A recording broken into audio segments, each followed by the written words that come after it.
Que diabo você está fazendo aqui? Gritou Larissa quando abri a porta da minha própria casa, ainda arrastando minha pequena bolsa do hospital. Suas palavras me atingiram como um tapa frio na cara. Eu tinha passado 3 semanas internada para uma cirurgia de vesícula. 3 semanas sonhando em voltar para o meu lar, minha cama, minhas coisas. Mas o que encontrei foi o inferno disfarçado de decoração nova. Minha sala de estar não era mais a minha sala. Meus móveis haviam sido movidos, trocados, alguns até sumiram. O divã, onde eu fazia crochê à tarde, estava encostado num canto como lixo velho. Em seu lugar, um sofá preto que eu jamais tinha visto dominava o espaço. As cortinas que bordei com minhas próprias mãos tinham sido substituídas por umas vermelhas de gosto duvidoso. Esta casa agora é minha, declarou Larissa com um sorriso venenoso, cruzando os braços como se fosse a dona absoluta. Mateus e eu decidimos que era hora de fazer mudanças. A senhora não pode mais morar sozinha na sua idade. Minhas pernas tremeram, não pela idade, mas pela traição. Meu filho, meu próprio filho, estava parado atrás dela, balançando a cabeça como um cão obediente. Mateus evitou meu olhar, mexendo no celular como se a conversa não fosse com ele. Olha, sogra, continuou Larissa com aquela voz melosa que usava para manipular. Nós é que estávamos bancando muitas despesas aqui. A luz, a água, a comida. É justo que a gente tome o controle da situação. Mentiras. Puras mentiras. Eu paguei cada conta desta casa durante 45 anos. Eu trabalhei em 2 turnos como enfermeira para comprar cada tijolo, cada janela, cada porta. Eu construí esta casa com minhas próprias mãos e o meu próprio suor. Olhei para a cozinha e quase desmaiei. Minha mesa de madeira maciça, aquela que comprei com o meu primeiro salário de enfermeira, havia sumido. Em seu lugar, colocaram uma mesa de plástico barata que parecia de lanchonete. Meus pratos de porcelana, herança de minha mãe, não estavam mais na cristaleira de sempre. E as minhas coisas? Perguntei com a voz embargada, vendo que meu aparador de cristal havia desaparecido. Onde estão minhas fotografias? Minhas lembranças? Guardamos o que era importante em caixas, respondeu Larissa, inabalável. O resto nós doamos. Tinha muita tranqueira velha que só ocupava espaço. Tranqueira velha. Foi assim que ela chamou a minha vida inteira. As fotos do meu marido falecido, os desenhos dos meus netos, as lembranças de toda uma existência dedicada a essa família ingrata. Caminhei até onde antes estava o meu aparador e vi que haviam colocado uma televisão enorme, daquelas que custam mais do que 3 meses da minha aposentadoria. O cheiro da casa também tinha mudado. Não cheirava mais as minhas plantas, a minha comida, a minha vida. Cheirava a perfume caro e a aromatizante artificial. Onde está a minha cadeira de balanço? Perguntei, procurando com os olhos o móvel onde passava as tardes lendo e onde meu marido me pediu em casamento 50 anos atrás. Estava muito velha e feia, respondeu Larissa, encolhendo os ombros. Nós a doamos para a igreja. Certamente alguma pessoa pobre precisava dela mais do que a senhora. Senti como se tivessem arrancado meu coração. Aquela cadeira de balanço não era só um móvel. Era o lugar onde embalei Mateus quando bebê, onde chorei a morte do meu marido, onde teci as primeiras mantinhas dos meus netos. Era o meu refúgio, meu lugar sagrado. Preparamos o quarto de hóspedes para você, anunciou Mateus finalmente sem tirar os olhos do seu maldito celular. Pode ficar lá enquanto decide o que fazer da sua vida. O quarto de hóspedes na minha própria casa, como se eu fosse uma estranha pedindo pousada. Larissa me guiou até aquele quartinho nos fundos, onde eu guardava as coisas de inverno. Haviam colocado uma cama de solteiro e uma mesinha bamba. Nada mais. As paredes estavam nuas, frias, sem alma. Espero que entenda a situação, disse Larissa antes de sair. Agora, as regras são estabelecidas por nós. Nada de barulho depois das 9, nada de visita sem avisar e nada de se intrometer nos nossos assuntos. Mas ela não saiu imediatamente. Ficou parada na porta, saboreando minha dor como se fosse um espetáculo.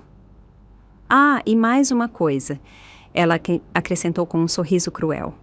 Já conversamos com a Isabela. Dissemos a ela para não incomodá-la muito com visitas. Uma senhora na sua idade precisa de descanso. Não, minha neta.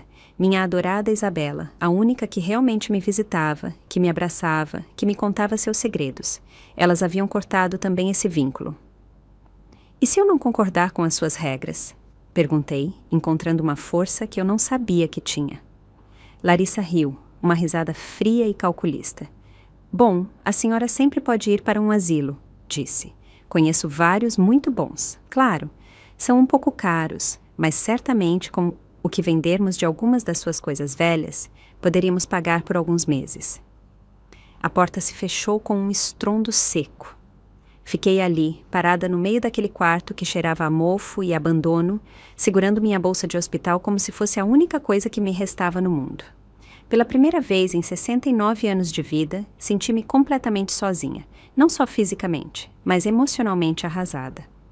Meu próprio filho havia me traído, minha nora havia me despojado do meu lar, e eu tinha sido tão cega que não vi esta facada nas costas. Mas enquanto eu estava ali, lembrei-me de algo que minha mãe me disse antes de morrer. Florinda, a vida vai te colocar de joelhos muitas vezes, mas o importante não é cair, e sim como você se levanta. Algo começou a arder no meu peito. Uma pequena chama que não era dor, mas fúria contida. Larissa e Mateus tinham cometido um erro gravíssimo.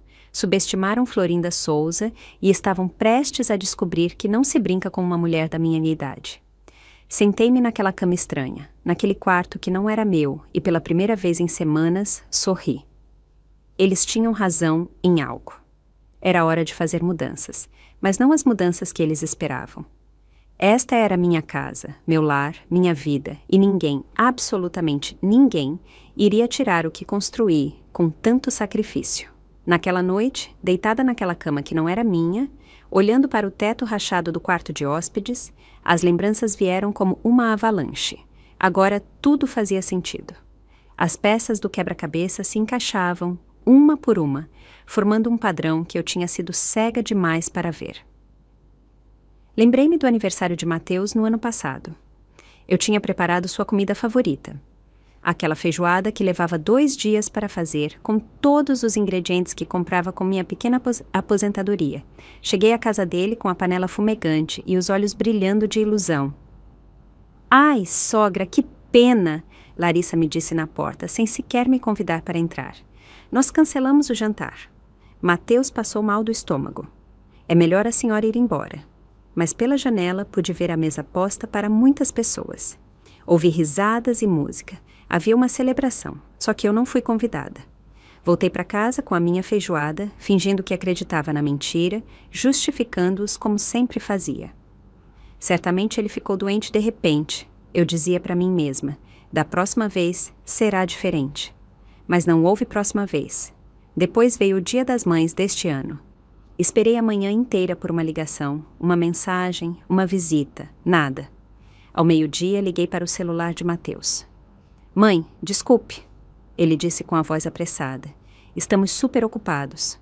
Larissa organizou um almoço de família na casa da mãe dela. A senhora sabe como é, não podemos faltar. Família.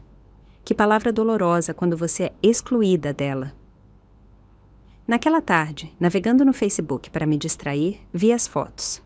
Lá estava meu filho sorrindo, ao lado da mãe de Larissa, meus netos abraçando uma mulher que não era a avó de sangue. Larissa tinha postado uma foto com a mensagem, comemorando o Dia das Mães com a melhor sogra do mundo. A melhor sogra do mundo. Enquanto eu, a mãe de verdade, ficava em casa comendo pão na chapa e me perguntando o que eu tinha feito de errado. Também me lembrei da formatura do ensino médio de Isa, minha neta do coração. Eu tinha economizado por meses para comprar um presente especial, uma pulseira de ouro com o nome dela gravado. Cheguei ao auditório da escola 1 hora antes, procurando os melhores assentos para ver minha neta receber o diploma. Vó, o que a senhora está fazendo aqui? Isa perguntou surpresa ao me ver. Vim te ver se formar, meu amor. Como eu não estaria aqui? A cara de confusão da minha neta partiu meu coração. Mas a mamãe disse que a senhora não podia vir porque estava doente. Outra mentira, outra exclusão perfeitamente planejada. Eu não estou doente, coração, eu disse, abraçando-a forte. Estou aqui por você. Durante a cerimônia, vi como Larissa me fuzilava com o olhar do outro lado do auditório. Depois, quando tentei me aproximar para as fotos de família, ela se interpôs. Já tiramos muitas fotos, sogra. Ela disse com aquele sorriso falso. Não queremos cansar a Isabela. Mas eu a tinha visto posar por meia hora com a família de Larissa. Fotos com os avós por parte de pai, com os tios, com os primos. Eu só consegui uma foto rápida com Isa antes que Larissa a levasse. E o que dizer dos natais? 3 anos consecutivos de desculpas elaboradas. É que este ano queremos algo íntimo, só nós 4, Mateus me disse em dezembro passado. Mas meu vizinho Cláudio me contou que tinha visto muitos carros na frente da casa deles na noite de Natal, uma grande celebração para a qual eu não fui convidada. Certamente a família de Larissa chegou de surpresa. Eu dizia para mim mesma, sempre buscando desculpas para justificar o injustificável. Lembrei-me também de quando peguei uma gripe forte no inverno passado. Fiquei de cama por 5 dias com febre alta e sem conseguir me levantar. Liguei para Mateus para pedir que me levasse ao médico. Mãe, a Larissa também está doente, ele me disse. Não podemos arriscar contagiar as crianças. É melhor chamar um táxi. Mas naquela mesma tarde, minha vizinha me disse que tinha visto Larissa perfeitamente bem, lavando o carro no quintal. Mais uma mentira. Mais uma exclusão. Também teve o episódio do meu aniversário de 68 anos. Eu tinha preparado uma pequena reunião. Comprei ingredientes para fazer salgadinhos para todos. Liguei para Mateus para confirmar. Ah, mãe, esqueci completamente, ele disse. Já temos planos. Larissa comprou ingressos para o teatro há meses. Teatro. No dia do meu aniversário. Passei meu aniversário sozinha, com um bolo inteiro que estragou porque eu não conseguia comer tudo. Os balões murcharam um por um, assim como a minha esperança. E a gota d'água foi a minha cirurgia. Quando o médico me disse que eu precisava operar, liguei para Mateus imediatamente. Mãe, não se preocupe, ele havia me dito. Nós cuidamos de tudo. Mas cuidar de tudo significou me deixar no hospital como um pacote esquecido. Em 3 semanas, recebi apenas 2 visitas. 2 visitas de 5 minutos cada, onde Larissa checava o celular o tempo todo e Mateus parecia desesperado para ir embora. Como a senhora se sente, sogra? Larissa me perguntava sem tirar os olhos da tela. Melhor, eu respondia, com a esperança de que eles ficassem felizes. Que bom, nós temos que ir, não é, Mateus? As crianças estão nos esperando. E eles se iam, me deixando com a vontade de contar o quanto estava assustada, o quanto me sentia sozinha, o quanto precisava que alguém segurasse minha mão. Agora, deitada naquele quarto frio e estranho, percebi que não tinha sido coincidência. Não tinha sido uma sorte, não tinha sido uma série de mal-entendidos inocentes. Tinha sido um plano sistemático para me apagar da minha própria família. Larissa tinha construído uma muralha invisível entre meus netos e eu. Tinha transformado meu filho em seu cúmplice. Tinha feito minha presença ser vista como um incômodo, como um estorvo, como algo de que era preciso se livrar. E o pior de tudo era que eu tinha permitido. Eu tinha justificado cada exclusão, cada mentira, cada desfeita.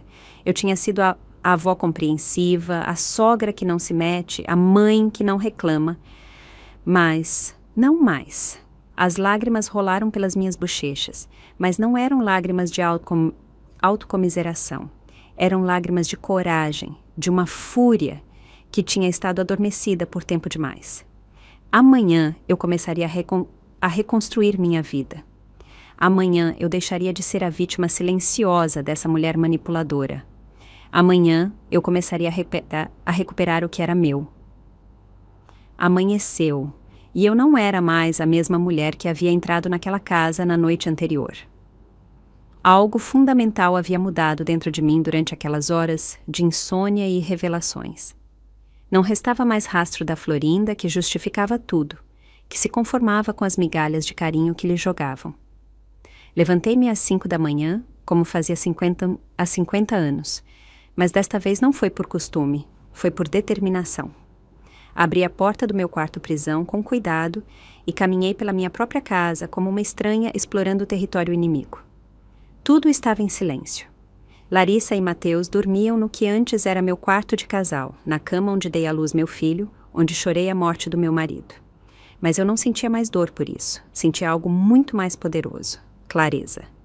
Fui para a cozinha e preparei café em uma cafeteira que não reconheci. Até os utensílios mais básicos tinham sido trocados. Minhas xícaras de cerâmica azul, aquelas que eu colecionava há anos, tinham sido substituídas por umas de vidro transparente que pareciam de hotel barato. Sentei-me à mesa de plástico e observei minha sala de estar transformada. Cada mudança que eles fizeram era uma declaração de guerra. Cada móvel movido era uma forma de me dizer: você não pertence mais aqui. Mas eles estavam errados. Esta continuava sendo a minha casa, mesmo que eles tivessem tentado apagar a minha essência de cada canto. Houve passos no corredor. Larissa apareceu na cozinha, envolta em um hobby de seda que custava mais do que a minha aposentadoria mensal. Ela me olhou com surpresa, como se não esperasse me encontrar acordada. Bom dia, sogra, ela disse com aquela voz falsa de sempre. Dormiu bem no seu novo quarto? Dormi perfeitamente, menti, olhando-a diretamente nos olhos. Tive tempo para pensar. Algo no meu tom a deixou alerta. Seus olhos se semicerraram levemente. Pensar em quê? No quanto eu fui tola todos esses anos. Larissa serviu-se de café em uma das minhas antigas xícaras favoritas, aquela que tinha pequenas rosas pintadas e que meu marido me deu no nosso 10º aniversário. Vê-la beber naquela xícara foi como ver um ladrão usando as joias de minha mãe. Não sei do que a senhora está falando, ela disse, mas sua voz havia perdido aquela segurança arrogante da noite anterior. Claro que sabe. Fiquei calada depois disso, apenas a observando. Era fascinante ver como meu silêncio a deixava nervosa. Larissa era daquelas pessoas que precisavam preencher todos os espaços com palavras, controlar cada conversa. Olha, sogra, ela começou, tentando recuperar o controle. Sei que essas mudanças podem ser difíceis para a senhora, mas é o melhor para todos. Uma mulher na sua idade. Uma mulher na minha idade. Eu a interrompi com a voz calma. Já viu demais para que continuem a enganá-la. Pela primeira vez, desde que a conheci, vi um vislumbre de medo nos olhos dela. Mateus apareceu na cozinha naquele momento, coçando os olhos como o menino que ele tinha sido um dia. Meu filho, o bebê que carreguei nos braços, a quem cuidei quando teve febre, a quem eduquei para ser um homem de bem. Bom dia, mãe. Ele murmurou sem me olhar nos olhos. Bom dia, filho. A palavra filho saiu da minha boca com um peso diferente. Não era mais um título carinhoso, era uma pergunta que ele teria que responder mais cedo ou mais tarde. Tudo bem? Mateus perguntou, notando a tensão no ambiente. Tudo perfeito, respondi. Sua esposa e eu estávamos tendo uma conversa muito interessante. Larissa lançou um olhar de advertência para Mateus. Era incrível como eles se comunicavam sem palavras, como dois conspiradores que haviam aperfeiçoado seu código secreto. Mãe, disse Mateus finalmente, espero que a senhora entenda que o que fizemos foi para o seu bem. A senhora não pode continuar morando sozinha. Já não tem mais idade. Para quê, Mateus? Para cuidar de uma casa tão grande, para lidar com todas as responsabilidades. Responsabilidades? Como se eu tivesse sido irresponsável durante os 69 anos que vivi neste mundo. E quem decidiu isso? Quem determinou que eu não posso mais cuidar de mim mesma? Nós dois, respondeu Larissa rapidamente. Mateus e eu discutimos muito antes de tomar esta decisão. Antes de tomar a decisão de roubar a minha casa. Não é roubo, protestou Mateus. É reorganização familiar. Eu ri. Uma risada seca, sem humor. Reorganização familiar. Que maneira elegante de dizer que expulsaram a avó para ficarem com a casa dela. Não é assim, exclamou Larissa, perdendo a compostura. Nós estamos cuidando da senhora, damos teto, comida. Me dão teto na minha própria casa, me dão comida comprada com a minha própria aposentadoria. Essa aposentadoria não é suficiente nem para os gastos básicos, Mateus murmurou. Perdão, o quê? Que a sua aposentadoria é muito pequena, mãe. Nós é que colocamos a diferença. Outra mentira. Minha aposentadoria era modesta, mas suficiente para minhas despesas. Eu sempre fui cuidadosa com o dinheiro. Aprendi a esticar cada centavo durante os anos difíceis, quando Mateus era pequeno e o pai havia morrido. Querem ver meus extratos bancários? Perguntei calmamente. Querem que a gente confira juntos quem está pagando o quê nesta casa? O silêncio que se seguiu foi revelador. Larissa e Mateus se olharam como crianças pegas em uma mentira. Não é necessário, disse Larissa rapidamente. Todos nós sabemos a situação econômica. A senhora tem razão, respondi, levantando-me da mesa. Todos nós sabemos. Caminhei em direção ao meu quarto-prisão, com passos firmes. Eu podia sentir os olhares deles grudados nas minhas costas. Eu podia perceber a confusão e o nervosismo crescente. Antes de fechar a porta, virei-me para encará-los. Mais uma coisa, eu disse. Eu não sou mais a mesma mulher que chegou ontem do hospital. Aquela mulher era ingênua, confiante, boa demais para o próprio bem, mas aquela mulher não existe mais. Fechei a porta e fiquei parada atrás dela, ouvindo as vozes sussurrantes. Eu não conseguia entender as palavras, mas não precisava. Eu sabia exatamente do que eles estavam falando. Sentei-me na cama e abri minha bolsa do hospital. Entre a roupa suja e os medicamentos, encontrei algo que havia esquecido que tinha. O número de telefone de Cláudio Viana, meu vizinho. Cláudio era um homem bom, daqueles que restam poucos no mundo. Ele tinha sido amigo do meu marido por anos e depois que ele morreu, Cláudio se tornou uma espécie de irmão mais velho para mim. Sempre atencioso, sempre disposto a ajudar, sempre respeitoso. 3 meses atrás, Cláudio me disse algo que na época eu não entendi. Florinda, ele me disse enquanto tomávamos café no meu quintal. Tome cuidado com essa sua nora. Eu vejo coisas que talvez você não veja. Que tipo de coisas, Cláudio? Coisas que não me cabe dizer, mas que um dia podem ser importantes.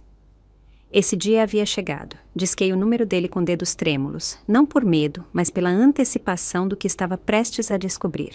Cláudio, sou a Florinda. Preciso falar com você. É urgente. Você está bem, Florinda? Você parece diferente. Estou mais do que bem, Cláudio. Estou desperta. Cláudio chegou à minha casa 2 horas depois, batendo na porta dos fundos como havíamos combinado. Eu não queria que Larissa e Mateus soubessem dessa conversa. Ainda não.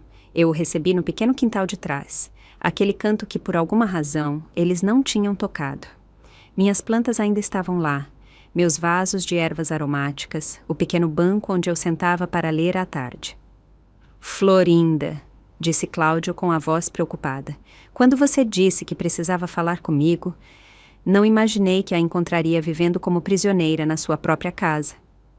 Eu contei tudo, desde a minha chegada do hospital até o café da manhã tenso daquela manhã. Cláudio me ouviu em silêncio, acenando ocasionalmente, seu rosto ficando mais sério a cada detalhe. Não me surpreende, ele disse por fim. Na verdade, é exatamente o que eu esperava que acontecesse. Você esperava? Cláudio suspirou profundamente e esfregou a barba grisalha. Florinda, o que eu vou te dizer vai doer, mas você precisa saber. Eu estava esperando o momento certo para te contar. E acho que esse momento é agora. Meu coração começou a bater mais rápido. 6 meses atrás, Cláudio continuou, eu vi algo que não deveria ter visto. Era um domingo à tarde. Você tinha ido à missa. Larissa estava no seu quintal falando ao telefone. E o que há de errado nisso? Ela estava falando com alguém sobre esta casa, sobre como conseguir que você fosse embora. As palavras de Cláudio me atingiram como água fria. Eu ouvi parte da conversa, porque estava podando meu jardim do outro lado da cerca. Ela dizia coisas como, a velha não deve durar muito e nós precisamos acelerar o processo. Acelerar que processo? O processo de ficar com a sua casa, Florinda. Ela estava falando com alguém. Não sei se era um advogado ou o quê, mas mencionou algo sobre sua tutela, sobre te declarar mentalmente incapaz. O sangue gelou nas minhas veias. Declarar você incapaz. Sim, ela disse que, com a sua idade e alguns testemunhos médicos, seria fácil provar que você não pode mais tomar decisões por si mesma. Eu fiquei sem palavras. A magnitude da traição era ainda pior do que eu imaginava. Mas tem mais, Cláudio continuou. Na semana passada, enquanto você estava no hospital, vi pessoas estranhas entrando e saindo da sua casa. Eles não estavam apenas trocando móveis. Florinda, eles estavam vasculhando papéis. Que tipo de papéis? Eu não sei exatamente, mas um dos homens carregava uma pasta de advogado. Eu os vi fotografando documentos na sua mesa de jantar. Minha escritura da casa, minhas contas bancárias, meus testamentos. Cláudio, eu disse com a voz trêmula, você acha que eles... Eu acho que eles vêm planejando isso muito antes da sua cirurgia. Eu acho que a cirurgia foi a oportunidade perfeita para executarem o plano. De repente, lembrei-me de algo estranho. No dia antes da minha operação, Larissa havia insistido em me acompanhar ao hospital. Sogra, a senhora precisa que alguém responsável fale com os médicos? Ela havia me dito. Na sua idade, é fácil se confundir com tantos medicamentos e instruções. Durante minha estadia no hospital, ela havia falado com os médicos várias vezes, sem que eu estivesse presente. Ela havia assinado papéis para agilizar os trâmites. Ela havia tomado o controle dos meus medicamentos e do meu histórico médico. Cláudio, eu sussurrei.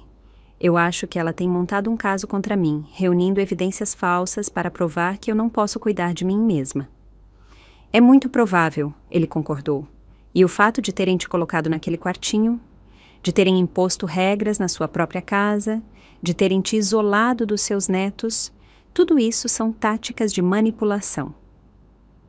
Manipulação. Para quê? Para que você aceite a situação. Para que você se sinta tão derrotada que não lute quando chegar a hora de assinar os papéis da sua tutela. Cláudio se inclinou mais perto e segurou minhas mãos. Mas eu tenho algo que pode te ajudar. Ele enfiou a mão no bolso e tirou um pequeno dispositivo preto. O que é isso? É um gravador digital. Desde que comecei a suspeitar das intenções de Larissa, comecei a gravar as conversas que eu ouvia do meu jardim. Meu coração deu um salto. Você tem gravações dela?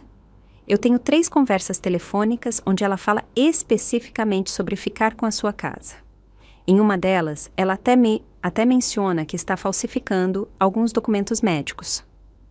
Falsificando documentos médicos. Aparentemente, ela tem contatos no hospital. Alguém que pode modificar relatórios para fazer parecer que você tem deterioração cognitiva. O quintal começou a girar. A traição era mais profunda e mais criminosa do que eu imaginara. Cláudio, por que você não me disse isso antes? Porque eu sabia que você não acreditaria. Até ontem você ainda os defendia, você ainda justificava o comportamento deles. Você precisava ver com seus próprios olhos do que eles eram capazes. Ele tinha razão.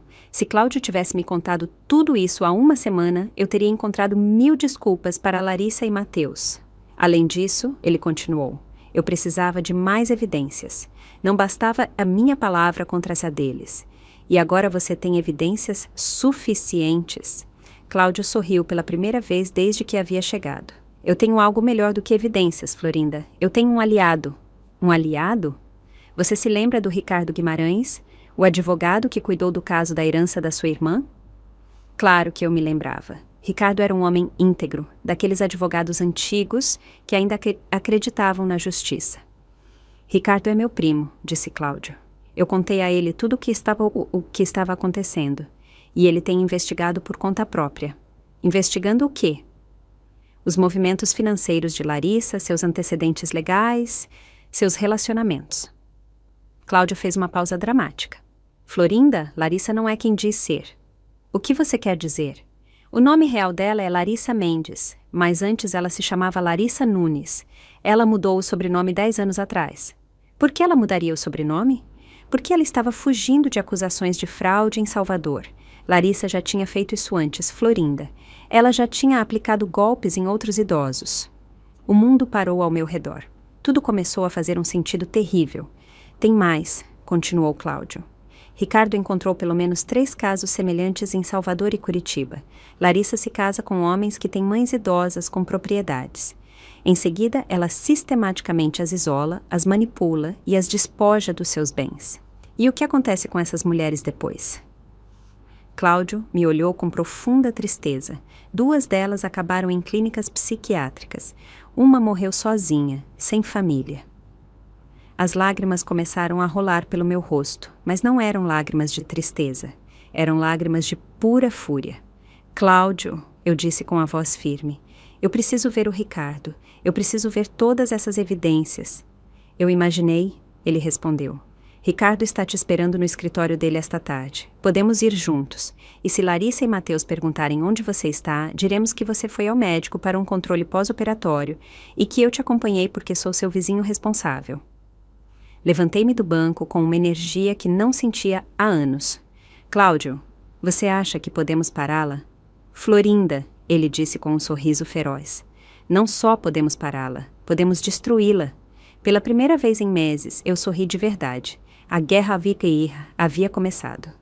O escritório de Ricardo Guimarães estava exatamente como eu me lembrava, cheio de livros de leis, diplomas nas paredes e aquele cheiro de café forte que caracterizava os advogados da velha guarda. Mas desta vez, sua mesa estava coberta de pastas, fotografias e documentos que mudariam minha vida para sempre. Florinda, disse Ricardo, levantando-se para me cumprimentar. Lamento muito que tenhamos que nos encontrar nessas circunstâncias, mas fico feliz em saber que você finalmente está pronta para lutar. Estou mais do que pronta, Ricardo. Estou furiosa. Perfeito, ele respondeu com um sorriso. A fúria é um excelente combustível para a justiça. Cláudio e eu nos sentamos em frente à mesa de Ricardo enquanto ele abria a primeira pasta. Comecemos pelo princípio, ele disse.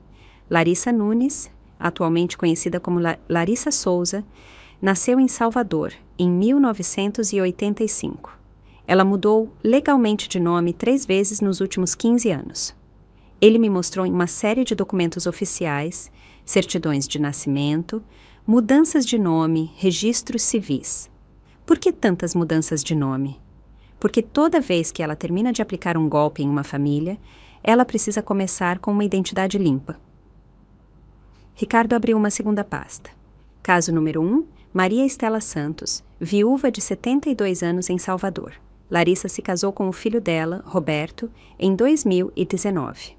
Em menos de 2 anos, Maria Estela foi declarada mentalmente incapaz e perdeu a casa. Ele me mostrou fotografias de uma mulher idosa, sorridente nas primeiras fotos e abatida e confusa nas últimas. O que aconteceu com Maria Estela? Ela está internada em uma clínica psiquiátrica. A família dela acredita que ela tem demência senil, mas os médicos independentes que contratei encontraram vestígios de medicamentos psicotrópicos no sangue dela. Estavam drogando-a. É muito provável. Os mesmos medicamentos que deram a você no hospital aparecem em concentrações anormais nas análises de Maria Estela. Senti um arrepio percorrer minha espinha. Lembrei-me do quão confusa me sentia durante minha estadia no hospital.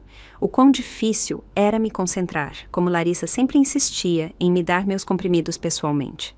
Caso número 2. Ricardo continuou, abrindo outra pasta. Helena Campos, de 68 anos, em Curitiba. As fotografias de Helena contavam a mesma história. Uma mulher vibrante que gradualmente parecia mais frágil e confusa. Helena perdeu a casa e suas economias. Ela morreu 6 meses depois em um acidente que a polícia classificou como queda acidental na escada. Você acha que foi acidental?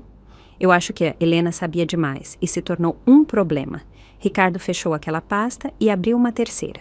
Caso número 3. Carla Ribeiro, 75 anos, Ouro Preto. Esta é especialmente interessante porque Carla conseguiu escapar antes que o plano fosse concluído. Como ela escapou? A irmã dela era advogada.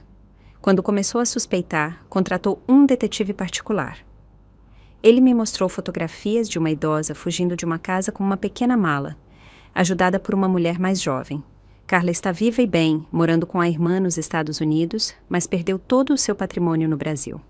E todas essas mulheres foram vítimas do mesmo padrão? Exatamente o mesmo. Larissa seduz homens com mães idosas que têm propriedades. Casa-se rapidamente, inicia um processo de isolamento e manipulação, falsifica documentos médicos, obtém tutela legal e despoja a vítima dos seus bens. Ricardo abriu uma pasta ainda maior. Mas aqui está o que é realmente interessante. Florinda, eu tenho investigado os movimentos financeiros de Larissa nos últimos 2 anos. Ele me mostrou extratos bancários, registros de transferências, documentos de investimentos.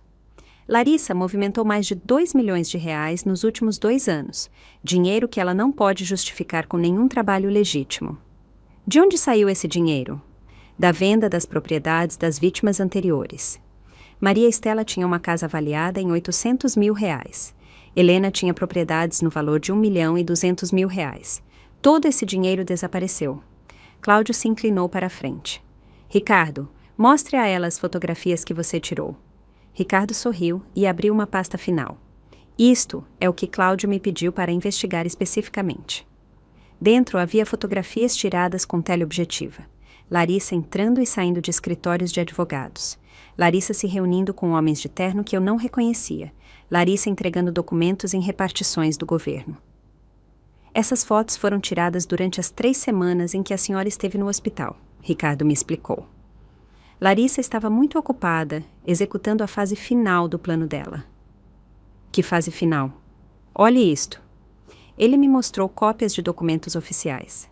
Larissa iniciou um processo legal para declará-la mentalmente incapaz. Aqui estão as petições que ela apresentou ao juizado de família. Li os documentos com horror crescente. Larissa alegava que eu sofria de demência senil, que eu era um perigo para mim mesma, que eu precisava de tutela legal imediata. E esses relatórios médicos, falsificados. Contratei um especialista em documentos forenses. A assinatura do doutor é real, mas o conteúdo foi alterado depois que ele assinou. Como ela conseguiu que um médico assinasse isso? O doutor Simão Pereira, o neurologista que supostamente avaliou, nunca a viu. Ele assinou um documento em branco como um favor a Larissa, que lhe disse que era para agilizar trâmites de plano de saúde. A traição era mais profunda do que eu havia imaginado.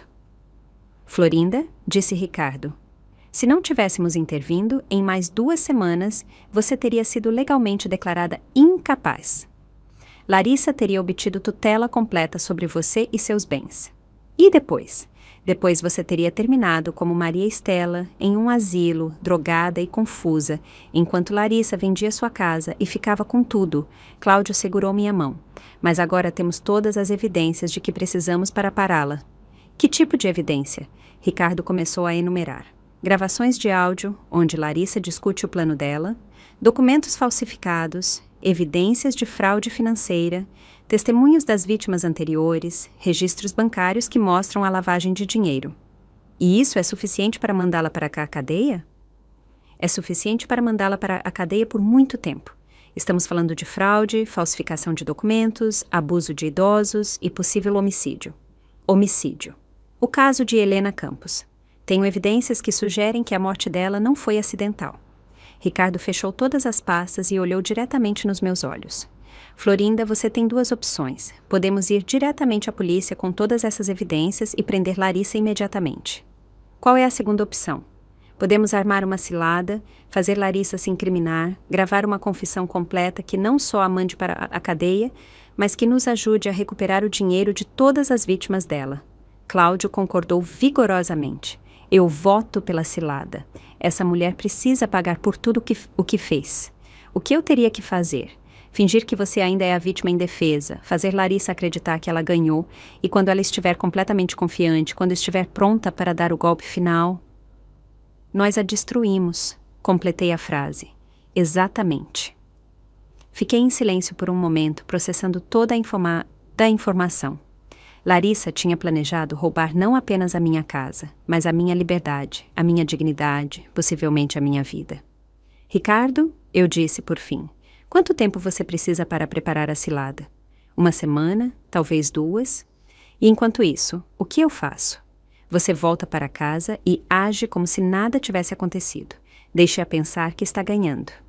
Enquanto isso, nós instalaremos os equipamentos de gravação e prepararemos as evidências finais. Levantei-me da cadeira com uma determinação que não sentia há anos. Vamos fazer isso. Cláudio sorriu. Você tem certeza, Florinda? Eu nunca estive tão certa de algo na minha vida. Ricardo se levantou e estendeu a mão para mim. Então, oficialmente, senhora Souza, a senhora acaba de contratar nossos serviços legais para destruir Larissa Nunes. E quanto eu devo por tudo isso? Nada, Florinda. Este caso é pessoal para mim. Mulheres como Larissa são uma praga que precisa ser erradicada. Saímos do escritório com 3 bolsas cheias de evidências e um plano que mudaria tudo. A caçada havia começado e desta vez eu era a predadora. Os dias seguintes foram os mais difíceis da minha vida, mas não pelas razões que Larissa imaginava.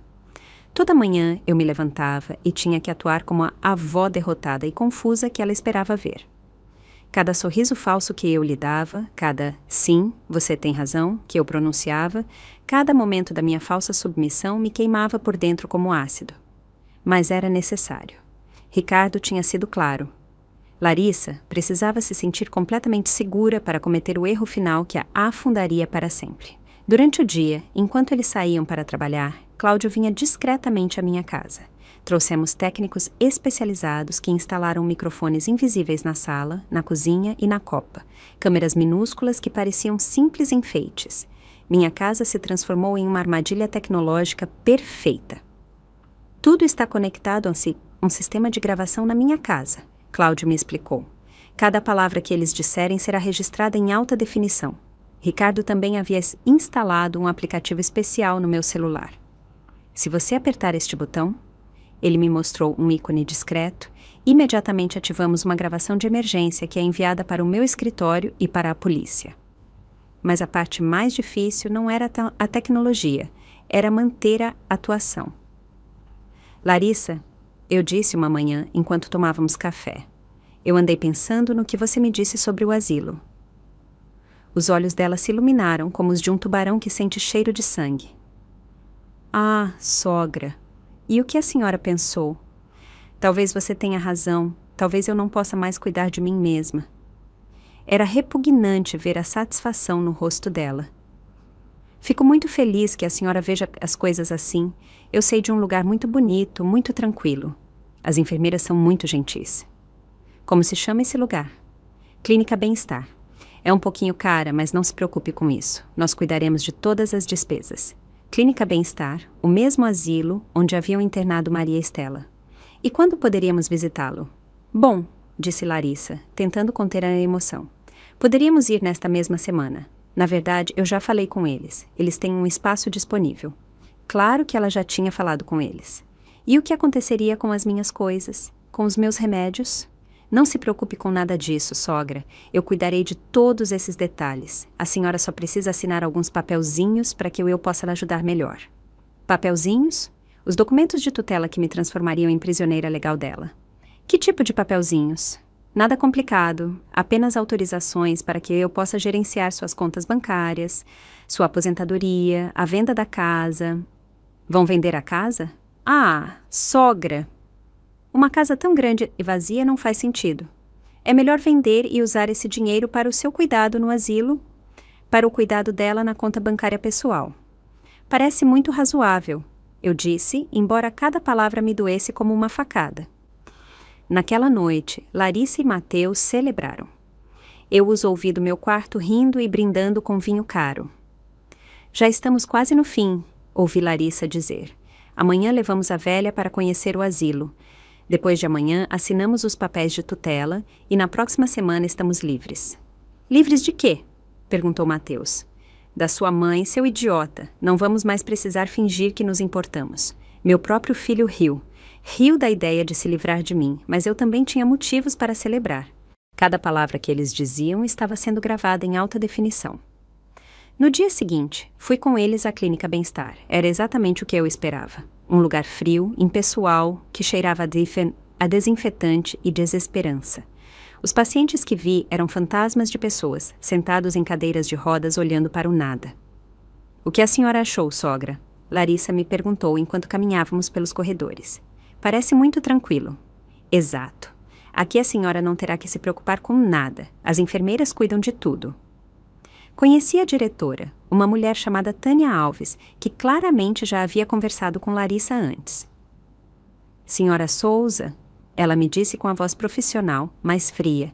Sua nora me contou sobre sua situação. Estamos preparados para lhe dar o cuidado especializado de que a senhora precisa. Que tipo de cuidado especializado? Bom, pessoas com a sua condição frequentemente precisam de medicação para se manterem calmas, para evitar episódios de confusão ou agitação. Medicação para me manter calma, drogada e dócil como Maria Estela. Eu entendo, respondi. E, claro, continuou a diretora, uma vez que a senhora esteja aqui, será melhor limitar as visitas. Muita estimulação externa pode ser contraproducente para pacientes no seu estado. Limitar as visitas. Cortar-me completamente do mundo exterior. E quando eu poderia me mudar para cá? Larissa e a diretora se entreolharam. Poderíamos ter tudo pronto para segunda-feira, disse Tânia. Segunda-feira, em 5 dias.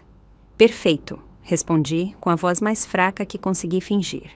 Eu suponho que não tenho outra opção. No caminho de volta, Larissa não conseguia esconder a euforia. A senhora vai ver que vai ficar muito bem lá, sogra. É o melhor para todos.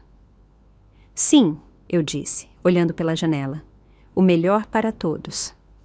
Naquela noite, Cláudio veio me ver depois que Larissa e Mateus foram dormir. Como foi? Perfeito. Eles já têm a data. Segunda-feira eles vão me internar. E os papéis de tutela? Vão trazê-los amanhã. Larissa quer que eu assine antes do fim de semana. Cláudio sorriu com uma satisfação feroz. Excelente! Ricardo já tem tudo preparado. Amanhã à tarde, quando Larissa vier com os papéis, será o fim dela. Você tem certeza de que tudo vai dar certo, Florinda? Amanhã Larissa vai confessar todos os seus crimes, pensando que está falando com uma vítima indefesa. Vai ficar tudo gravado. Depois disso, não há poder na terra que possa salvá-la. Fiquei acordada a noite inteira, não por nervosismo, mas por antecipação. Por semanas eu fui a vítima. Por anos eu fui a tola que não viu os sinais, mas amanhã, pela primeira vez em muito tempo, eu seria quem teria o controle. Amanhã, Larissa Nunes conheceria a verdadeira Florinda Souza e se arrependeria de ter subestimado uma mulher de 69 anos que havia sobrevivido a tudo o que a vida havia colocado em seu caminho. A cilada estava pronta. Só faltava a presa cair. A sexta-feira à tarde chegou como uma tempestade que estava se formando há anos. Larissa entrou na casa com uma pasta cheia de documentos e aquele sorriso predador que eu já conhecia tão bem. Mateus a seguiu como sempre, evitando meu olhar, carregando uma maleta que parecia conter minha sentença de morte. Sogra, Larissa me disse com a voz melosa, trouxemos os papéis que a senhora precisa assinar para que tudo esteja pronto para segunda-feira. Estávamos sentadas na minha sala de estar, rodeadas pelos meus móveis deslocados e os microfones ocultos que gravariam cada palavra. Meu dedo repousava sobre o botão de emergência do celular, mas ainda não era o momento. Que tipo de papéis? Perguntei com a voz trêmula, interpretando meu papel de idosa confusa pela última vez. Nada complicado, respondeu Larissa, estendendo os documentos sobre a mesa de plástico. Apenas autorizações para que eu possa cuidar melhor da senhora. Peguei os papéis com as mãos que fingiam tremer e comecei a ler. Documentos de tutela legal, transferência de poder sobre minhas contas bancárias, autorização para vender minha casa, um novo testamento que deixava tudo para Mateus com Larissa como administradora. Larissa, eu disse suavemente, isto parece muito definitivo. É para o seu bem, sogra. Na sua idade, essas decisões são muito difíceis de tomar sozinha. E se eu mudar de ideia depois? Pela primeira vez, vi um vislumbre de impaciência nos olhos dela. A senhora não vai mudar de ideia. No asilo, a senhora vai ficar muito confortável, sem preocupações, como Maria Estela Santos. O silêncio que se seguiu foi ensurdecedor. Larissa ficou congelada, o sorriso morrendo em seus lábios. Mateus levantou os olhos do celular pela primeira vez em semanas. O que você disse? Sussurrou Larissa. Perguntei se vou ficar confortável como Maria Estela Santos, lá em Salvador. Você se lembra da Maria Estela, Larissa? O rosto de Larissa empalideceu até ficar quase cinza. Eu não sei do que você está falando. Não? Você também não se lembra de Helena Campos, de Curitiba, ou de Carla Ribeiro, de Ouro Preto? Larissa se levantou bruscamente, derrubando a cadeira. Quem te disse esses nomes? A mesma pessoa que me contou sobre suas 3 mudanças de identidade, sobre os 2 milhões de reais que você roubou, sobre os documentos médicos falsificados. Mateus também se levantou completamente confuso. Mãe, do que a senhora está falando? Estou falando que sua esposa é uma golpista profissional, filho. Uma mulher que se dedica a roubar idosos indefesos. Você está louca! Gritou Larissa, perdendo completamente a compostura. Você está completamente senil. Senil? Como o relatório falso do Dr. Simão Pereira, que nunca me examinou. Larissa recuou como se eu a tivesse atingido. Impossível. Você não pode saber disso. Eu sei de muitas coisas, Larissa. Ou devo chamá-la pelo seu verdadeiro nome, Larissa Nunes. Cale a boca! Mas eu mal tinha começado. Levantei-me da cadeira e, pela primeira vez em meses, ergui-me em toda a minha altura e dignidade. Eu sei que você drogou Maria Estela até transformá-la em um vegetal. Eu sei que Helena Campos não morreu em um acidente. Eu sei que você vem planejando fazer o mesmo comigo há anos. Você não tem provas de nada, eu sorri. um sorriso que gelava o sangue. Não tenho provas? Quer apostar? Peguei meu celular e apertei o viva voz. A voz de Larissa preencheu a sala. Já estamos quase no fim. Amanhã levamos a velha para conhecer o asilo. Depois de amanhã, assinamos os papéis de tutela e na próxima semana estamos livres.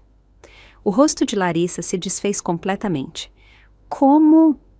Eu tenho gravações de todas as suas conversas telefônicas, Larissa. Eu tenho cópias dos documentos falsificados. Eu tenho testemunhos das suas vítimas anteriores. Apertei outro botão e outra gravação foi ouvida. A velha não deve durar muito e nós precisamos acelerar o processo. Mateus desabou no sofá, finalmente entendendo a magnitude do que estava acontecendo. Larissa, ele murmurou, isso é verdade? Não acredite nela, ela está inventando tudo. Mas eu continuei a reproduzir as gravações. A voz dela conspirando com advogados corruptos, suas conversas sobre falsificar documentos médicos, seus planos detalhados para me drogar no asilo. Para, gritou Larissa, tentando tirar o celular da minha mão. Parar? Por que eu deveria parar? Como você parou quando Maria Estela implorava para você não interná-la? Como você parou quando Helena descobriu seu plano e acabou morta? Helena caiu da escada. Ah, sim, e casualmente ela caiu no mesmo dia em que ia falar com um advogado sobre você. Larissa ficou em silêncio, percebendo que havia falado demais. Você admitiu que sabia dos planos dela de falar com um advogado, eu disse, calmamente. Como você podia saber disso se não estava envolvida na morte dela? Naquele momento, a porta principal se abriu. Cláudio entrou, seguido por Ricardo e 2 policiais. Boa tarde, senhora Nunes, disse um dos oficiais. Ou devo dizer senhora Mendes. Larissa olhou para a porta como um animal encurralado. Larissa Nunes? Continuou o policial. Você está presa por fraude, falsificação de documentos, abuso de idosos e suspeita de homicídio. Vocês não podem me prender, eu não fiz nada de errado. Ricardo se aproximou com uma pasta cheia de documentos. Temos todas as evidências de que precisamos, senhora Nunes, incluindo a confissão que a senhora acabou de fazer há alguns minutos. Larissa se virou para mim com olhos cheios de ódio puro. Você? Tudo isso foi uma cilada. Exatamente. Eu respondi com calma absoluta. Assim como você armou uma cilada para mim durante anos. Os policiais a algemaram enquanto ela gritava ameaças e negações. Mateus, faça alguma coisa! Você não pode deixar que levem sua esposa! Mas Mateus estava sentado no sofá com a cabeça entre as mãos, chorando. Mãe, ele disse sem levantar o olhar. Me perdoa. Eu não sabia. Eu pensei que... Pensou o quê, filho? Pensei que ela te amasse. Pensei que tudo o que ela fazia era para o nosso bem. Aproximei-me dele e coloquei a mão no ombro dele. Mateus, você também foi vítima de Larissa. Ela manipulou você assim como tentou me manipular, mas agora você tem a chance de fazer a coisa certa. Enquanto levavam Larissa, ela me gritou uma última ameaça. Isso não vai ficar assim, velha desgraçada. Eu vou te destruir. Você não tem mais poder para destruir ninguém, eu respondi. O seu reinado de terror terminou hoje. A porta se fechou atrás dela e pela primeira vez em anos minha casa voltou a ser realmente minha. Ricardo se aproximou com um sorriso de satisfação. Florinda, você acabou de ajudar a colocar na cadeia uma das golpistas mais perigosas do país. E as outras vítimas? Com as evidências que reunimos, poderemos recuperar grande parte do dinheiro roubado. Maria Estela poderá sair do asilo. Os familiares de Helena terão justiça. Sentei-me no meu sofá recuperado, na minha sala reconquistada, rodeada pelas poucas pessoas que realmente me amavam. Pela primeira vez em muito tempo senti-me realmente em casa. A guerra havia terminado e eu tinha vencido. Os dias que se seguiram à prisão de Larissa foram como acordar de um pesadelo que havia durado anos. Minha casa, pela primeira vez em tanto tempo, voltou a respirar. As paredes pareciam mais claras, o ar mais limpo, como se o veneno daquela mulher tivesse contaminado até o ambiente. Mateus ficou comigo naquela primeira noite. Não conversamos muito. Ele estava envergonhado demais, e eu exausta demais emocionalmente. Mas pela primeira vez em anos, meu filho dormiu no seu antigo quarto, como quando era criança e tinha pesadelos. Mãe, ele me disse na manhã seguinte, enquanto tomávamos café nas xícaras que finalmente eram minhas. Eu não sei como pedir perdão. Você não precisa me pedir perdão, filho. Você precisa entender o que aconteceu. Eu entendi que fui um idiota. Eu entendi que deixei aquela mulher te machucar. Você entendeu errado, eu disse suavemente. Larissa era uma profissional. Ela se dedicava a isso. Você também foi vítima da manipulação dela. Era verdade. Ricardo me explicou que Larissa tinha um padrão específico para controlar os filhos das vítimas. Ela os isolava gradualmente das mães. Ela enchia a cabeça deles de mentiras sobre o quão difíceis e problemáticas eram as idosas. Ela os fazia lá acreditar que eram pesos muito grandes. Mas eu deveria ter percebido quando a senhora mudou. Mateus insistiu. Quando eu deixei de ser eu mesma, há cerca de 2 anos, você parou de me ligar todos os dias. Você parou de insistir para que fôssemos almoçar aos domingos. Você parou de ser a minha mãe. Partiu meu coração perceber que Mateus havia interpretado meu afastamento como desinteresse, quando na verdade havia sido o resultado das rejeições constantes orquestradas por Larissa. Filho, eu nunca parei de te ligar. Larissa me dizia que você estava ocupado, que você não queria ser incomodado, e eu parei de insistir com os almoços de família porque sempre havia desculpas. Sempre havia algo mais importante do que ir ver a sua mãe. Mateus levou as mãos ao rosto. Meu Deus, mãe! Ela nos manteve separados deliberadamente. Claro que sim. Uma mãe presente é um obstáculo para uma golpista. Naquele mesmo dia, começamos a reconstruir o que ela havia destruído. Mateus trouxe uma caminhonete e fomos recuperar meus móveis dos lugares onde Larissa os havia doado. Minha cadeira de balanço estava na igreja de Santo Antônio, meu aparador de cristal em uma casa de penhores, minha mesa de madeira maciça na casa de uma prima de Larissa. Desculpe, eu disse à prima quando fomos buscar minha mesa, mas esta mesa é minha, foi roubada. Mas Larissa me disse que estava vendendo porque a senhora não precisava mais dela. Protestou a mulher. Larissa está na cadeia por roubo, Mateus a informou. A senhora pode verificar com a polícia. Recuperamos a mesa sem problemas. Também fomos à casa de penhores pelo meu aparador de cristal. O dono resistiu no início, mas quando Ricardo chegou com os documentos legais que provavam o roubo, ele não teve outra opção a não ser devolvê-lo. Sua nora me disse que a senhora tinha morrido, me disse o homem da penhora, que ela era a herdeira. Como você pode ver, eu respondi, os relatos da minha morte foram muito exagerados. Mas recuperar meus móveis foi a parte fácil. O difícil foi recuperar meus netos. Isa chegou naquela tarde, correndo e chorando. Ela se jogou nos meus braços, como se não me visse há anos. Vó, o papai me contou o que aconteceu. Eu não sabia que a mamãe estava te machucando. Eu sei, meu amor, você não tem culpa de nada. Mas eu deveria ter vindo te ver mais vezes. Eu deveria ter sabido que havia algo errado. Coração, você tem apenas 17 anos. Não era sua responsabilidade me proteger dos adultos. Isa chorou nos meus braços por 1 hora. Ela me contou como Larissa havia dito que eu estava muito doente, que as visitas me alteravam, que era melhor me manter tranquila e sem estresse. Ela me dizia que se eu te visitasse muito, a senhora poderia ter um ataque cardíaco. Isa me confessou que na sua idade muita emoção era perigosa. E você acreditou nela? Eu tinha muito medo de te fazer mal. Larissa sabia tanto sobre medicina, sempre falava das suas doenças como se fosse médica. É claro que ela sabia sobre medicina. Ela havia estudado os casos das vítimas anteriores. Ela sabia exatamente quais mentiras médicas soavam convincentes. Meu amor, eu disse a Isa, de agora em diante, se alguém te disser que você não pode ver a sua avó, peça para que essa pessoa fale diretamente comigo. Posso ficar aqui esta noite como antes? Você pode ficar todas as noites que quiser. Naquela noite, Isa dormiu no sofá da sala, como costumava fazer quando era pequena e tinha medo de dormir sozinha. Mateus ficou no seu antigo quarto, e eu dormi na minha própria cama, no meu próprio quarto, pela primeira vez em semanas. Os dias seguintes trouxeram mais reconciliações. Minha irmã, Carmen, chegou de Salvador. Florinda, ela me disse assim que me viu. Eu sabia que havia algo errado. Faz meses que tento falar com você, e sempre me diziam que você estava doente ou dormindo. Você tentou falar comigo? Claro que sim, eu te liguei umas 20 vezes nos últimos meses. Larissa sempre atendia e dizia que você não podia falar. Mais uma mentira, mais um vínculo, cortado deliberadamente. Também vieram as amigas que eu havia perdido.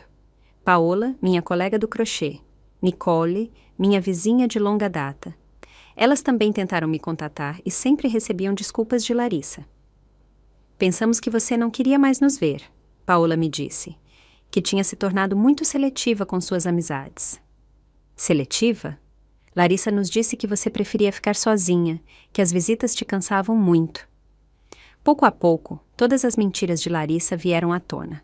Ela havia construído uma muralha invisível ao meu redor, cortando sistematicamente todos os meus laços sociais e familiares. Mas agora, essas conexões estavam se restabelecendo. Minha casa voltou a se encher de vida, de risadas, de conversas genuínas. Isa trouxe suas amigas para estudar na minha mesa recuperada. Mateus começou a vir jantar aos domingos, como fazíamos antes. Carmen me visitava todas as semanas. É como se você tivesse ressuscitado, Cláudio me disse uma tarde enquanto tomávamos café no meu quintal. É exatamente como eu me sinto, como se eu tivesse voltado do mundo dos mortos. E como você se sente em relação a Mateus? Era uma boa pergunta. Meu relacionamento com meu filho havia sido danificado, mas não quebrado. Ele também tinha sido vítima, manipulado e enganado por uma expert. Eu me sinto como uma mãe que recuperou seu filho, eu respondi. Mateus não é mau, Cláudio. Ele só estava perdido. E você o perdoa. Eu já o perdoei, mas agora ele tem que se perdoar. Era verdade. Mateus carregava uma culpa enorme. Ele se desculpava constantemente.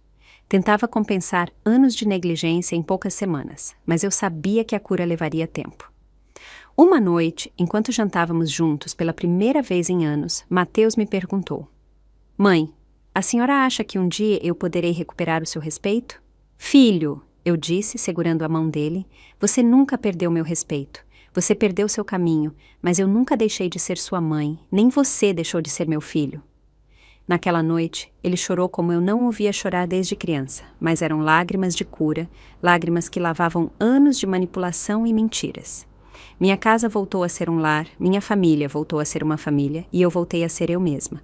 Florinda Souza, sobrevivente, guerreira, matriarca de uma família que aprendeu, do jeito mais difícil, o valor da verdade e o quão perigosas as mentiras podem ser.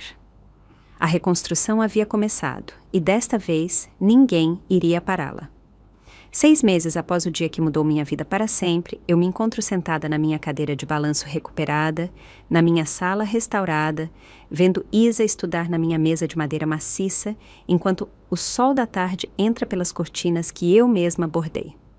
É uma imagem simples, cotidiana, mas para mim representa a maior vitória da minha vida. Larissa foi sentenciada a 12 anos de prisão. As acusações foram múltiplas: fraude, falsificação de documentos, abuso de idosos, conspiração e homicídio em 2º grau pela morte de Helena Campos. O juiz disse que ela era uma das golpistas mais sofisticadas que ele já tinha visto na carreira. A Sra. Nunes operava com a frieza de uma predadora. Ele declarou durante a sentença: as vítimas dela não eram apenas idosos vulneráveis, mas famílias inteiras que foram destruídas por suas mentiras. Maria Estela Santos foi liberada da clínica psiquiátrica depois que os médicos confirmaram que ela havia sido drogada sistematicamente. Agora, ela mora com a irmã em Salvador e está se recuperando lentamente. Ela me escreveu uma carta linda, agradecendo por eu ter tido a coragem que ela não pôde ter. Os familiares de Helena Campos finalmente obtiveram justiça. A investigação confirmou que ela havia sido assassinada no dia em que planejava se reunir com um advogado para denunciar Larissa. A morte dela não tinha sido um acidente. Carla Ribeiro, a mulher que conseguiu fugir para os Estados Unidos, voltou ao Brasil para testemunhar no julgamento. Nos tornamos amigas após o processo. É incrível como a dor compartilhada pode criar laços tão fortes. Florinda, ela me disse durante uma de suas visitas: você fez o que eu não pude fazer. Você não só se defendeu, mas defendeu todas nós. Mas a verdadeira cura não veio de ver Larissa atrás das grades, e sim de reconstruir minha vida e minha família. Mateus mudou completamente após a experiência. Ele se divorciou de Larissa antes do julgamento e voltou a morar comigo temporariamente enquanto processava tudo o que havia acontecido. Ele começou a fazer terapia psicológica para trabalhar a manipulação que havia sofrido. Mãe, ele me disse uma noite enquanto jantávamos, eu não sei como pude ser tão cego. Os predadores emocionais são especialistas no que fazem, filho. Não se culpe por ter sido vítima de uma profissional. Nosso vínculo se tornou mais forte do que nunca. Agora, ele fala comigo todos os dias, vem jantar 2 vezes por semana e me inclui em todas as decisões importantes da vida dele. Ele aprendeu da maneira mais dolorosa o quão valiosa é uma mãe. Isa agora passa os fins de semana comigo, estuda na minha mesa, me ajuda a cozinhar, me conta seus segredos como antes. A relação entre nós não só se reparou, mas se aprofundou. Vó, ela me disse recentemente, quando eu crescer, quero ser como a senhora. Como eu? Por que, meu amor? Forte, corajosa, que ninguém consiga me enganar. Eu sorri, mas também senti uma responsabilidade enorme. Essa experiência havia lhe ensinado lições valiosas sobre manipulação e engano, mas eu não queria que ela se tornasse desconfiada do mundo. Coração, eu disse. Não se trata de desconfiar de todos. Trata-se de confiar em si mesma, no seu instinto, no seu valor. Cláudio se tornou mais do que um vizinho. Ele se tornou meu melhor amigo, meu confidente, meu companheiro de café matinal. Sem ele, eu provavelmente teria acabado como Maria Estela ou Helena. Sabe o que eu mais admiro em você, Florinda? Ele me perguntou uma tarde. O quê? Que você não guarda rancor. Depois de tudo o que fizeram com você, você não guarda ódio no seu coração. Ele tinha razão. Em algum momento durante esses meses, eu decidi conscientemente não permitir que o veneno de Larissa continuasse a me envenenar. O rancor é uma prisão que a gente constrói para si mesma. O ódio só faria mal a mim, eu expliquei. Larissa não tem mais poder sobre a minha vida. Por que eu daria a ela o poder de amargar meus pensamentos? Ricardo continuou sendo meu advogado e se tornou um amigo querido.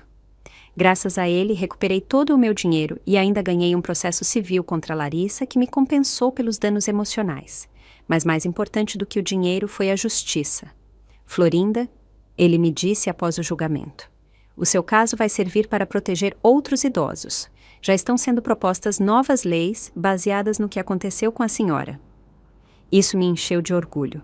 Meu sofrimento havia servido para algo maior do que a minha própria justiça. Agora, enquanto escrevo estas linhas no mesmo caderno onde costumava anotar minhas receitas, percebo que esta experiência, por mais dolorosa que tenha sido, me ensinou coisas inestimáveis. Aprendi que a idade não é sinônimo de vulnerabilidade, que ser mais velha não significa ser indefesa, que os anos me deram sabedoria, não fraqueza. Aprendi que a família de verdade se constrói com amor genuíno, não com sangue ou casamento. Cláudio é mais família para mim do que muitos parentes. Ricardo se tornou o irmão que eu nunca tive. Aprendi que nunca é tarde demais para se defender. Aos 69 anos, eu pude enfrentar uma predadora e vencer. A força não tem data de validade. Mas o mais importante que aprendi é que ninguém tem o direito de apagar sua história, sua identidade, seu lugar no mundo. Cada ruga no meu rosto conta uma história. Cada fio de cabelo grisalho na minha cabeça representa uma batalha vencida. Cada dia que vivi tem valor. Larissa tentou me transformar em um fantasma na minha própria vida, mas fantasmas não lutam. Fantasmas não se defendem, fantasmas não recuperam suas casas e suas famílias. Eu não sou um fantasma. Eu sou Florinda Souza, sou mãe, avó, sobrevivente, guerreira. Sou uma mulher de 69 anos que se recusou a desaparecer em silêncio. E se a minha história puder ajudar uma única pessoa a reconhecer os sinais de manipulação, a se defender de predadores emocionais, a encontrar a coragem para lutar pelo que é seu, então cada lágrima derramada, cada noite de insônia, cada momento de dor terá valido a pena. A vida me colocou de joelhos, mas, como minha mãe me ensinou, o importante não é cair, e sim como você se levanta. Eu me levantei com dignidade, me levantei com força, me levantei disposta a lutar e venci. Gostou da minha história?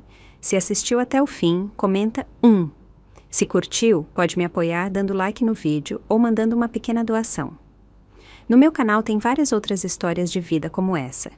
Se inscreve e confere. Coloquei 2 novas histórias na tela que todo mundo adorou. Obrigado por estar aqui, te vejo na próxima história, com carinho.